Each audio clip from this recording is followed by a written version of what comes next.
All right, Mike Rizzo is a property owner in the Rutgers Street area of Utica. For many years, he's been complaining that there have been people that are given residence over there that are coming from out of town that have a pretty bad criminal background.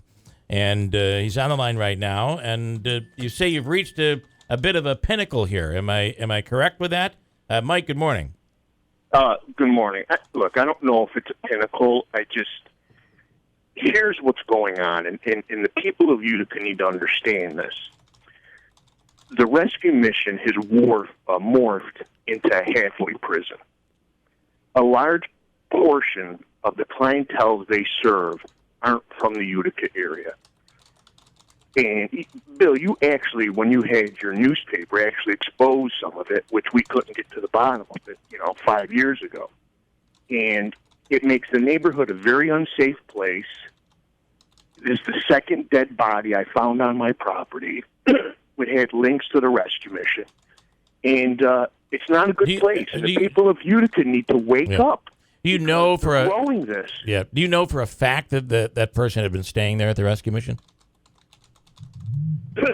I know this is what I think I know, okay? Because there's always legal issues involved.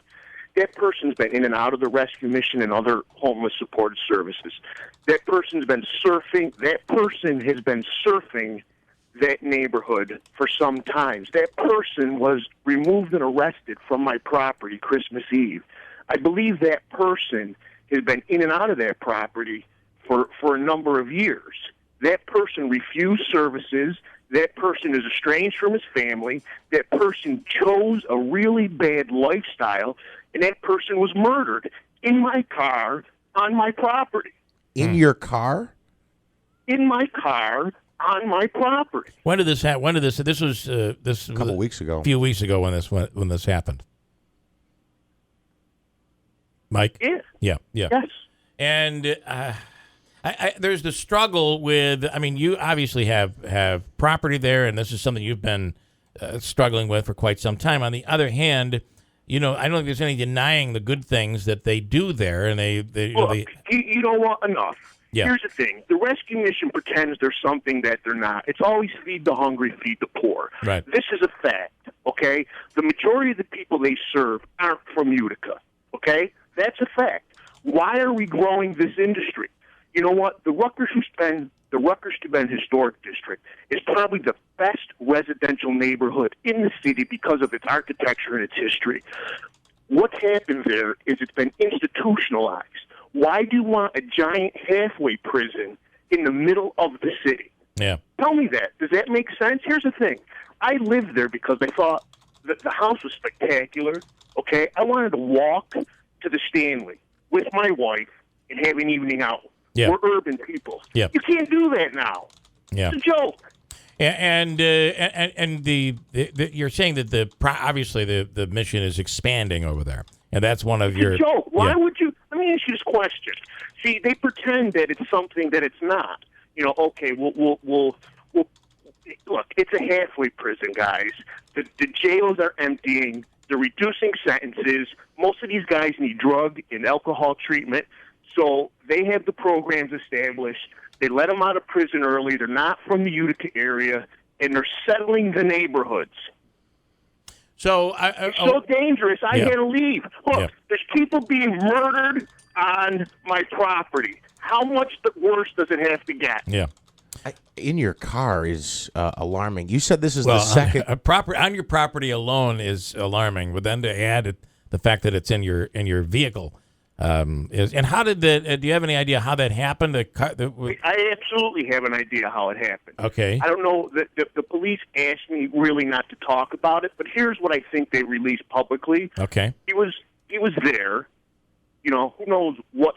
They don't think there was an altercation. Look, he was there. He was in the car, and somebody walked by, and fired into the car, and killed him. Yeah. Now, I don't know what's worse. Having a homeless guy hanging out, living in your car, or some sick SOB walking the streets and shooting firing somebody into a car, killing somebody. Okay? that doesn't happen because the neighborhood's a good neighborhood. Yeah. I'm sorry, Mike. I don't mean to press this.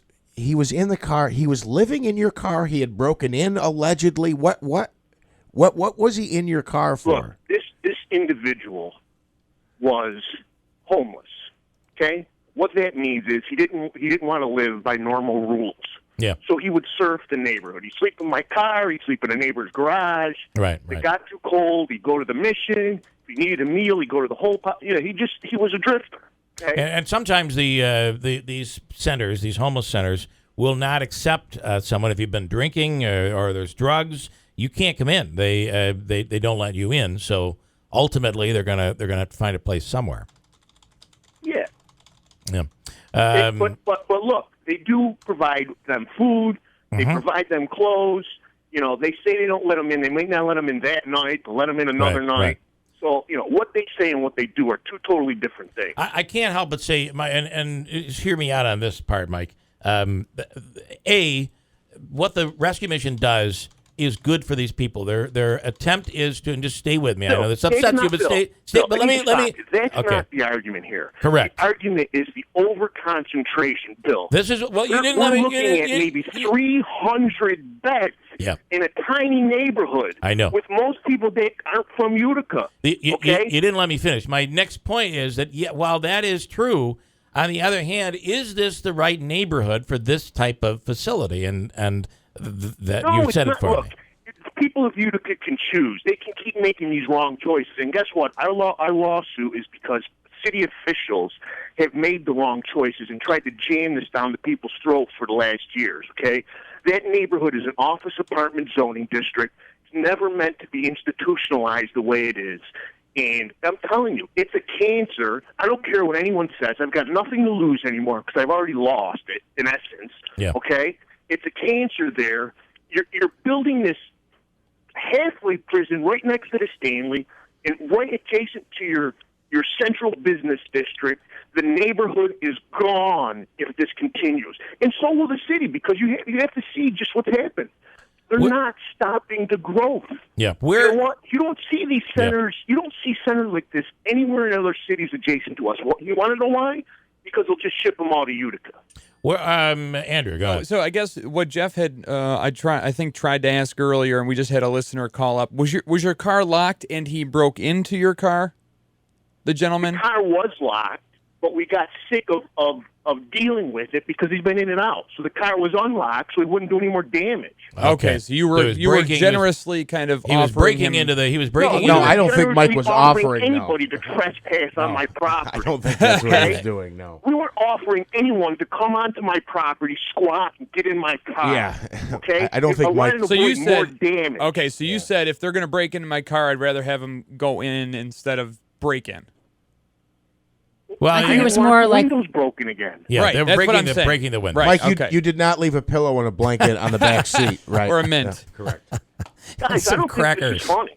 It's not funny. Okay? It's not. Because prior to that, we found a guy hanging dead off my fire escape. I don't think this is funny. No, it's not funny. This is real. Okay, I guess I wanted to raise a family there. Yep. You can't do that there. I guess the difficulty that we have is you're stuck in this situation where you have to leave the doors unlocked. You're not allowing this guy to sleep in your car, but you have no way of stopping it. There's no one that's stopping it. So what else are you to do? If anyone looks at my property is on a corner. I built berms and trees and everything to stop the migration of the transient homeless and other related felons and whatever running through the property. It's ridiculous. Don't you feel that at this point it is just too late that it's happened? How do you suggest that you reverse what has been allowed to happen? Well, first of all, we're waiting for a decision out of Rochester on our court case. Do I think that the state court system should be making a local decision and taking them 7-8 years to do this? I think there's some issues there, which we'll talk about further when this comes down. Look, I was always an optimist. I was a big promoter of Utica. I believed in the city. Yeah. But it just seems that the politicians, look, either you're too stupid Well, you got your hands in the cookie jar to want this thing to continue. Right. No one in their right mind would want to build a huge institutional halfway prison in the middle of their downtown, in their most architecturally and scenic historic district that they have, unless there's other alternatives.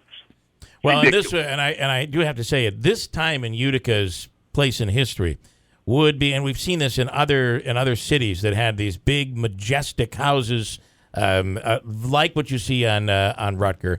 This would be the time that someone like you and others would come in and begin to restore those properties and to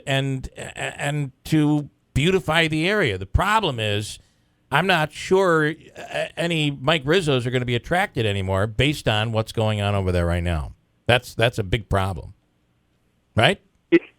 That's what's happening here. Yeah. And it's sad because anyone that drives down there, just look around when you're there. Number one, you're going to see them loitering and standing all around. Okay. Number two is the courthouses are right there. The government center is right there. You think it would be lined with lawyers and other miscellaneous offices. None of it exists.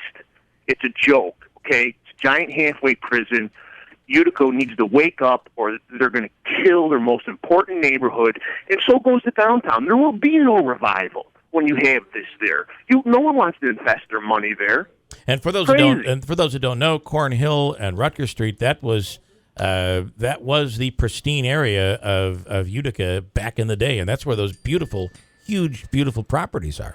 Mike, just to go back to this car one more time, had you called the police? I got the impression this happened several times. The police, I've been involved with the police. There was a break-in. The police were there. The police actually arrested this person, Christmas Eve, because he was in the car. So, yes, there's been police involvement at the house. Okay. I'm just surprised, and I don't know every detail of the law or the section, but I'm getting the impression these people are being released. From what you're saying, they're released from some type of a prison. If you break in and you're out, wouldn't you just be sent back to jail? I'm just surprised to hear that. Well, it depends on what they're arrested for. Okay. You know? But here's the thing. When you have this giant magnet there, it acts as a magnet. Yep. The rescue mission's a portal, okay? And someone's the asking... county has great social services. It's across the street from the county office building. They have a structure in place. People are released from prisons or don't have drug treatment in their own community. Yep. They bring them through the pipeline of Oneida County because they're so efficient providing these services. They bring them to a place like the rescue mission. They stay there. They work with them. And then they integrate them into the neighborhood, and the neighborhood becomes a giant halfway prison. All right, Mike, sit That's tight. my opinion. Sit tight. I'm going to come back. I want to break quickly, and we'll come back with you. Some people have some comments and questions. We'll get that in there. Mike Rizzo, property owner on Rutgers Street, has been extremely upset for many years. And unfortunately, you're watching the problem over these last years. And back when we had the newspaper, Mike, the only thing that really has happened is the problem has gotten worse. Would you agree with that? No, I think it's more of the same. It's just people more of the same. I think it's the same. Okay. I just think, more people know about it. Sit tight. We'll come right back here. Hold tight. WIBX.